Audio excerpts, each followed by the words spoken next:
അന്ന് +2 കഴിഞ്ഞ സമയത്ത് തയ്യലിന് പോയാൽ മതി എന്ന് പറഞ്ഞപ്പോൾ അന്ന് കേട്ടില്ല. അന്ന് എഞ്ചിനീയറിംഗിന് പോകണമെന്ന് പറഞ്ഞ് മോങ്ങി. എന്നിട്ടാ എഞ്ചിനീയറിംഗിന് കൊണ്ടുപോയി തള്ളിയത്. അന്ന് തയ്യലിന് പോയിരുന്നെങ്കിൽ ഇപ്പൊ വല്ല ട്രൗസർ കയറിയത് തുന്നായിരുന്നു, അല്ലെങ്കിൽ തലണ കവർ തുന്നായിരുന്നു ഇല്ലേ? എന്റെ അച്ഛാ തയ്ക്കണമെങ്കിൽ എഞ്ചിനീയറിംഗ് പാസ്സായാലും ചെയ്യാം.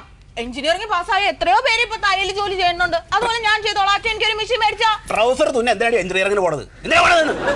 ആ മാനേജറുടെ കാലും നക്കി തുടച്ച് 1.5 ലക്ഷം രൂപ ഉണ്ടാക്കിയിട്ട് അയാൾക്ക് കൊണ്ടുപോയി കൊടുത്തിട്ട് നീ അങ്ങോട്ട് ഒരു അവസാനം 100-ൽ 3 മാർക്ക് വാങ്ങി വന്നിരിക്കണവള്. എന്റെ അച്ഛ എന്റെ കൂടെ പഠിച്ചവർക്ക് 1-1.5 മാർക്ക്, എനിക്ക് 3 മാർക്കില്ലേ? അപ്പൊ ഞാനല്ലേ ഫസ്റ്റ്. എനിക്ക് ചൊറിഞ്ഞു വരുന്നുണ്ട്. അച്ഛൻ ചൊറിഞ്ഞു വരുമൊന്നും വേണ്ട. റീവാലുവേഷന് കൊടുത്താലേ ചിലപ്പോ എനിക്ക് ഫസ്റ്റ് ക്ലാസ് എങ്കിലും കിട്ടും.